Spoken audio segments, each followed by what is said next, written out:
Hi, I'm Kristen Hodgson, an IVF mom, proud women's health advocate, and co-founder of Rescripted. Welcome to From First Period to Last Period, a science-backed health and wellness podcast dedicated to shining a light on all of the women's health topics that have long been considered taboo. From UTIs to endometriosis, we're amplifying women's needs and voices because we know there's so much more to the female experience than what happens at the doctor's office. With From First Period to Last Period, we're doing the legwork on your whole body so you can be the expert in you. Now let's dive in. Welcome, everyone. Thank you for joining us. This is the very first episode of From First Period to Last Period, and it's called The Mental Load of Being a Woman in 2024.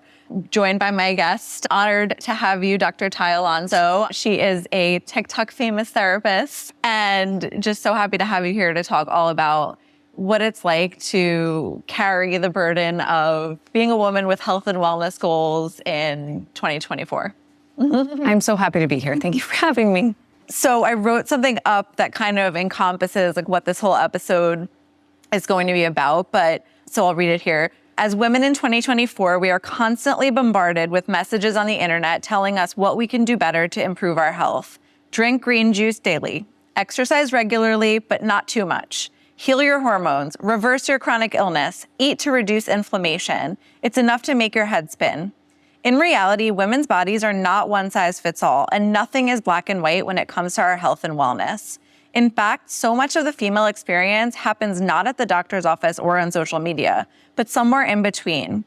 Women need less of you need to be perfect to be healthy and more of everything in moderation, because at the end of the day, humanity lies somewhere in the messy middle. We're going to talk today all about how we can get back our humanity, how self-care is so much more than a bubble bath and a glass of wine, how to navigate the constant flow of information and misinformation on social, how to show up as our most authentic selves, and how to find joy in a world that constantly tells us what we need to do to be healthy and well. So that's my spiel. Do you want to introduce yourself a little bit before we get started? My name is Ty Alonso. I go by Dr. T on social media. I'm on Instagram, I'm on TikTok, but primarily I have a private practice where I work with families and I work with adults. I do a lot of generational trauma sort of work. So either I'm working with young adults who are coming to see me because they're having problems in their relationships, or I'm working with parents who are saying things like, I thought I did all this work and now I had kids and I don't recognize what's happening to me. And I'm a little bit afraid to repeat the same patterns. What do I do? And then I also work with some younger kids and the family as well, but mostly surrounding trauma and like mood disorders and stuff like that. Doing the good work that we all need, right? So just jumping right in, I wanted to ask, how can women even begin to navigate a health and wellness landscape that constantly sends them messages about what they should or shouldn't be doing to improve their health? It's really difficult because we get it from everywhere, not just the internet, not just social media, but our friends, from our family, from our medical providers as well. So it's constant. I don't know that I have a solution, but I think that the first step really is to just acknowledge that this is a thing, that it's happening, that not all sources are reliable. It's really easy to get swept away by someone's story on social media or reading an article that we feel like we really relate to. Yeah. And then again, even if the source is credible, even if the data is trustworthy, it doesn't always apply to us and our experience and where we are in our life. And I think sometimes we forget that it's important to hold on to it. So do you recommend taking everything with a grain of salt? How do you know what's truthful advice and what isn't, or what you should actually give weight to and what you shouldn't? I do think that I recommend that. I think it's important to proceed with caution, especially online where opinion pieces are perceived as expert opinions. And a lot of time it's just somebody sharing maybe their unique story and their unique experience or just their opinion on something, but maybe don't have all the facts. So absolutely. And then how do we deal with that? We do the best that we can. We try to get information from different sources that are reliable and put them together and think critically about it. You hit the nail on the head with reliable sources, because I think I see it all the time working in women's health and fertility. So many influencers online, their bio says, I'm a health coach. And it's, okay, what's your training? What's your education? What are your credentials? What makes you be able to give other women advice about their bodies and their health and literally chronic conditions? I have PCOS and Hashimoto's. which is a thyroid autoimmune condition. And I'm constantly seeing on social media how if I do XYZ, I can cure my PCOS and get pregnant naturally. I've been dealing with infertility for literally 6 years on and off. I can't get pregnant naturally. That boat has sailed. It's hard not to internalize that messaging. My body's broken. My body can't do what so many other women's bodies, or what it's literally created to do. And that can feel really bad. Even when you know that you have to take things with a grain of salt. How do you deal with that just feeling of shame? First, the videos that you talk about, here are 3 steps to get rid of Hashimoto's. I hate those videos. And those videos exist for everything. And I feel like they feed off this fantasy that we have and this hope that we could just undo the things that have happened to us.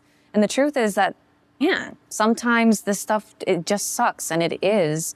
And I think that it brings you some hope, but then it brings you some disappointment, and it leaves you feeling deflated and unfulfilled, because we would really like to find that answer. And I don't know if it exists. How do you deal with the shame? I think talking about it helps, talking about it to the right people. So just as we distinguish between reliable sources and unreliable sources, we also need to distinguish between who are the people that we can go to talk about these things, who are our people to approach about this. And shame might not even be the best word. I would say self-blame, because it can be like, it worked for that person, but it's not working for me. And it's the same goes for diet and exercise. Any woman that grew up in diet culture, 90s, cosmopolitan era, knows what it's like to feel like your body isn't thin enough or healthy enough. And I actually have been saying to my colleagues that it almost feels like wellness culture is diet culture in disguise. Like, it feels like we went from not feeling like we were skinny enough to now it's like we're not feeling like we're healthy enough if we don't give up gluten or, walk instead of do HIIT. Or, well, what if I like HIIT, but that's going to increase your cortisol? Like, it's just, wait, what can I do? It's just so frustrating. So yeah, I think like taking the self-blame out of it is so important. But when people are constantly like putting it in your face, it's really tough. It's really tough. And I think that we need to be proactive when we realize that's what's happening for us about what content we're consuming. It's okay to unfollow or to block something that every time that you see, it's making you go into a spiral. I'll share a short personal story. After I had my second child, I had a blood clot, and she was like a couple of days old. And I went into this existential spiral. I'm like, oh my gosh, what will happen to my baby if something happens to me? And every physical symptom was a sign that something was wrong. And so I would go online looking for answers. But at a certain point, I had to realize that's not helping. And so I need to stop doing that. And then that helped.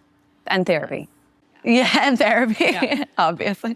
I know, we always say at Rescripted that we provide the science-backed information that women need, but at the end of the day, it's up to them to take that information and come up with questions, or we can help them come up with questions to actually go back to their healthcare providers or their therapists to work through it and make an educated decision for themselves. Like, we're not trying to give them black and white concrete answers, but because we know that so much of the female experience lives somewhere in those shades of gray. Yeah. Oh, I really loved what you said on a call that we had a couple weeks ago about how we're always trying to go cold turkey.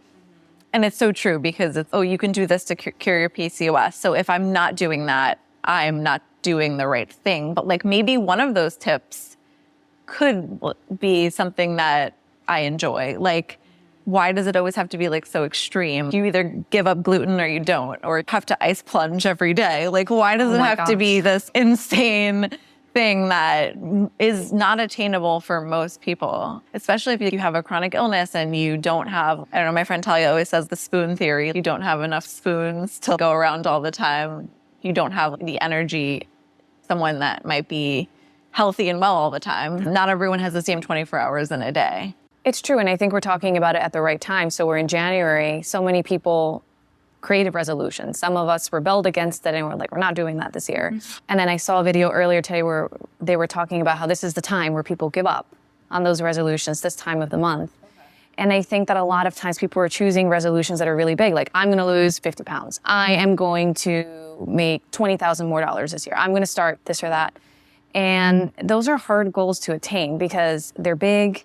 It's a binary. Did I complete it? Did I not complete it? Am I successful? Am I not successful? And I think a way to be more successful with staying on track with those goals is to first pick something that is really connected to something we value. So maybe losing weight can be the byproduct of having a healthier lifestyle. I'm going to be more mindful of the things that are healthier for me and for my body. And that'll be a plus, but the goal really isn't to lose the weight, it's to be healthier. And so then every time that you do something that's aligned with that, it feels like a success. Right. Small wins. Small wins. Yeah, that was actually going to be my next question. What are some actionable things people can do to recognize what might actually work for them? What are those small changes I can even make? I'm trying to think because there's so many endless possibilities. Some of them, one of the ones that you mentioned to me was like, build a practice of noticing what things are like for you, like what was draining versus what invigorated you. Yeah, people often say, why do I have to feel my feelings? I don't want to feel my feelings. I have to get through the day. I have to take care of my kids. I have to get through the work day. And I get it. I don't think therapists want people to feel their feelings all the time. We're not supposed to. We would really be unable to do what we had to do. But there is a place for noticing what's coming up for you because that's information, right? Being angry usually means you feel like an injustice has happened. Somebody has crossed the boundary. If you feel sad, it means you feel like you've lost something. And each feeling has a different meaning. So doing things like noticing what energizes me, what invigorates me, what drains me, whether it's an activity or it's a relationship, right? I've been friends with this person for a long time, but every time that we hang out, I feel so depleted afterwards. What does that say about maybe how you approach that relationship and how much time you spend there? Yeah, for sure. No, asking yourself those questions is so important. And there can be everything in moderation. It doesn't have to be so black or white. And those small things of just, even like gratitude journaling has been really a great practice for me. My therapist actually recommended it, but it's 3 things that would make your day great. And then at the end of the day, like 3 things that were great about your day. And it brings things up to the surface that you end up having a better day than you thought you did. Yes. Because even those small moments can make a big difference. Absolutely. They've done a ton of research, especially people that have anxiety, right? They scan their environment to look for threats and tend to dismiss other things. So if you're someone who's looking for the negative in your day to prepare yourself for it, you're going to miss the positive. Something like that could be helpful. Absolutely. Love that. What about like writing your feelings down? Just in general, is that compartmentalizing or how does... No, I think some people love it. Some people are like, it's not for me, and that's okay. You have to find what works for you. But I think it can be really helpful for someone who has doesn't know how to express it and it's all pent up. Just write it, whatever comes out, and then do what you want with it. You can throw it away, you can keep it in a notebook, but it feels then some of it is outside of you. And to that point, my next thought was about like setting boundaries because some of it is outside of you, right? It's not always in your control, so to speak. So what's your opinion on setting boundaries with whether it's like friends, family, or sometimes it's really out of your control if it's like your kids? What do you typically say when that's really affecting their mental health and like overall well-being? Yeah, I think there's a lot of factors to consider, especially with family. Sometimes there's that big cultural piece, but I think boundaries are something that people have talked about a lot. It's become part of that therapy speak, but people struggle with understanding exactly what it means and how to implement it. Let's say with the health anxiety situation, a personal boundary might be like, I'm not going to Google the symptom because I know what it's like when I do. Or it could be with a friend or with a relative. I don't like it when you talk about my body. The next time that you talk about my body, I'm just going to end the conversation. And that comes after having politely asked them to stop doing that and they've not listened to you. You create the boundary to create a space that feels safe for you. It's not a threat. You're not trying to manipulate anybody. It's really about doing something that is going to protect your mental health. And I actually had a thought before that it slipped my mind, but something that I wanted to bring up was just like the importance of going with your gut. Abby and I were having this conversation yesterday about how we're constantly told all the time what we should and shouldn't be doing, or even by friends and family members that might be stepping over boundaries. But then I think we're like internalizing all those messages. But then at the end of the day, we have to remember that our instincts are important too. And no one can tell us what to do next, like what the next right thing is, and except us. I don't know, as a parent, I feel very instinctual. So like, why can't I feel instinctual in like my health and wellness journey? It's just interesting. But I think social media plays a big part because like those messages are constantly being driven home to you. That's why accounts like yours are so important, because it's like the positive messages that we all need to see. Oh, thank you. I try. What else? Self-care, in addition to boundaries, I think self-care has become this big movement of you should be doing face masks and an 8-step skincare routine and bubble baths. And what is real self-care? How do you, I don't know, as a mom, it's very hard to even find time for that. What do you recommend for a woman who just feels like she has like a burden of the world on her shoulders and needs to just unwind, but it might not look like the media is selling it how it should look? Yeah, and of course, all the ways that we're being told to do self-care have to do with beauty. Oh gosh, yeah.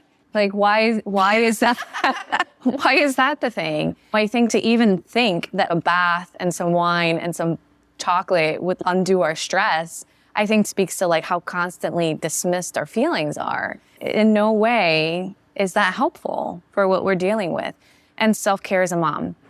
Again, different for everybody. For me, it means waking up early and having an hour to myself when everybody's asleep. I'm a person that needs my alone time, and I know that I'm absolutely going to get it in the morning, and I can have a slow start, and it helps me be more patient and more calm when the kids are, and then I feel better about how I start my day and how we get through that really wild morning routine to get the kids to school.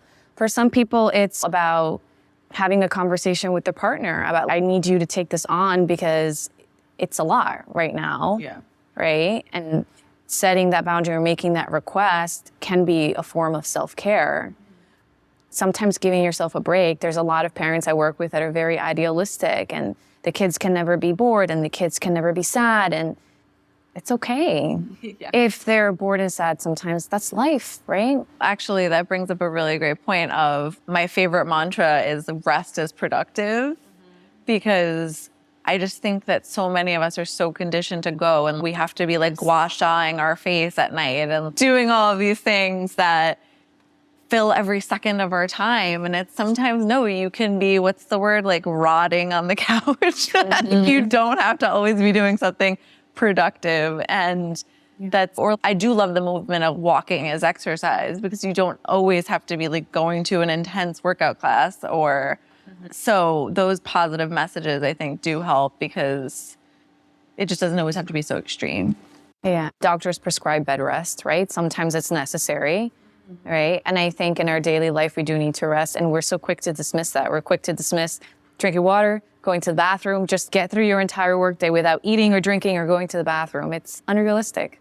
I'd be remiss not to bring up, just given what Rescripted is and what we do, we as women too also have these chronic health conditions, constantly worried about beauty and upkeep, and just like this mental load that even if we have 50-50 equal partners, they don't always have to have that extra mental load on their plate of, oh my gosh, I have to be on XYZ supplements for my PCOS to make sure I ovulate every cycle. And I have to take medication the minute I wake up in the morning before I go take care of the kids because of my thyroid condition or whatever it is. I have 9 million specialists, endocrinologists, OB-GYN. Keeping up with all that stuff is a third job. And just the mental load of it all. And then on top of that, doctors that don't believe your symptoms sometimes, or you're being medically gaslit and you're being told that your symptoms are all in your head, and it's just a lot. And what do you recommend as a doctor? First, if someone's not listening to you as a healthcare professional, what is your advice there? It's really tough, but if it's accessible to you, probably to get a different provider. Yeah. To be working with someone who doesn't believe what you're reporting, I don't know that I would trust that person. Yeah, exactly. No, that's great advice. It can be hard to you don't know what you don't know. And that's why Rescripted exists, because we're trying to fill that gap of, you might not even know what specialist to even go to for your symptoms. Or sometimes I was just tired and I didn't know that my TSH was through the roof and I had a thyroid condition. But it's, you know your body better than anyone else. And if something's off, whether it's mental health, physical health, you have to speak up and get checked out and advocate for yourself continuously. I feel like that's like just what we constantly say at Rescripted is advocate for yourself, whether it's setting boundaries, whether it's for symptoms that you're experiencing at the doctor's office, whatever it may be. And I think communities like this are so important because in talking about these experiences with other people who also have similar experiences, that's encouraging to help you speak up with your provider or to even know that you should be speaking up with your provider. And I always say the minute I share my story at any point of my journey through health and wellness, it's someone always says, oh, me too. Oh, I had a miscarriage too. Or I went through IVF too. Or I have endometriosis. I have PCOS. Even like chronic UTIs, scary childbirth, like whatever it is, women have all these different stories. And when you share your stories and you open up, even if it's just in a small group or to a friend, you get that support that sometimes or a therapist, you can unleash it. You can remove some of the burden. Yeah, it doesn't fix the problem, but there's something about knowing that there's other people who have a similar experience that lightens the load just a little bit. Absolutely. Absolutely. Was there anything you would add, any advice as a therapist that you would give to a woman who just feels like she's in the thick of it with everything she has on her plate, all the messages she's being given on a daily basis? I would acknowledge how much of a struggle that is, right? How hard it is, because I think people sometimes want to make us feel better and they say things like, it's okay, it's not that big of a deal, you're going to be fine. And their intentions are good, but it misses the point, which is this is really hard. So make space for that and really encourage them to find supports, right? So I'm glad to be a support, but usually I see people for like 45, 50 minutes once a week, and you need more than that. Absolutely. Putting the tools in your like finding the tools for your toolbox. And it's not just therapy, but it could be like therapy and gratitude journaling and therapy, getting dinner with a friend. I really think that relationships and community are so important and often don't get enough attention. Like, I think there's been like this like wave of like mental health content where it's here are these coping skills, and like those are great. And I think if we can learn which ones work for you and when to use them, that's fantastic. But we also need community.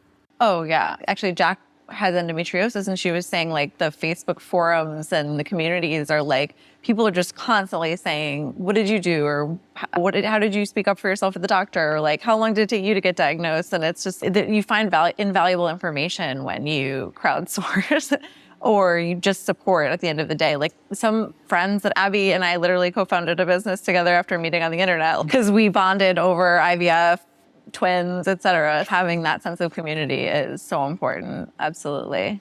This was amazing. Thank you so much. Thank you for having me. Yeah, I don't think I have anything else because we covered it all. But actually, one more. How can we begin to find joy and be our most authentic selves in a world that constantly tells us what we need to do to be anything but? These are great questions. And I feel like I had an answer to each one of them. Like all of our problems would be resolved. So how do we find joy? So that's something that people are always doing. Like we're chasing happiness. Like how do I have a happier life? And I don't think that's the right question, right? I think that if you think about it, we have about 6, there's some like debate on how many core emotions we have. Happiness is one of them. That's 1/6 of our experience, assuming that it's equally divided, which is not. Right? The rest are also important. So more than like chasing happiness, I think it should be like, how do I accept the things that I have that I can't change? And how do I find comfort for myself in these situations rather than adding to my suffering? Because I think we don't pay as much attention to that. It's not as sexy, right? No, but you're so right, because I feel like as parents, you're constantly trying to teach your kids, like, it's okay to get frustrated. It's okay to get sad. It's okay to be sad. But not for me. But not for me. Yeah. Exactly. So no, that's so important. Like feeling your feelings and being able to recognize it and figuring out how to cope.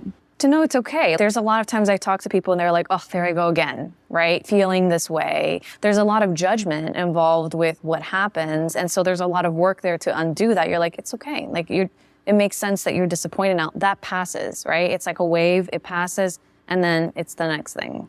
Right. Yeah, and I don't want to minimize it. For some people, it's more complicated, but that's like the general. One of my favorite authors, Cheryl Strayed, said happiness it's a constant journey. It's not, this is not the exact quote, so don't quote me.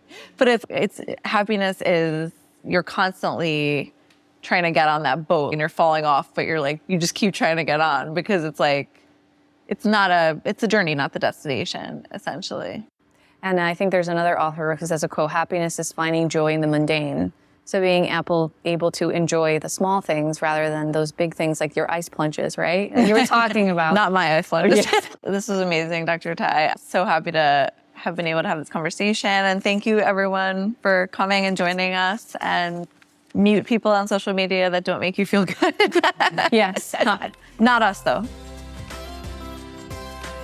If this podcast means something to you, be sure to hit follow or subscribe. This helps you because you'll never miss an episode, and it helps us because you'll never miss an episode. For science-backed women's health content that meets you exactly where you are, head to rescripted.com or follow us on social at Hello Rescripted.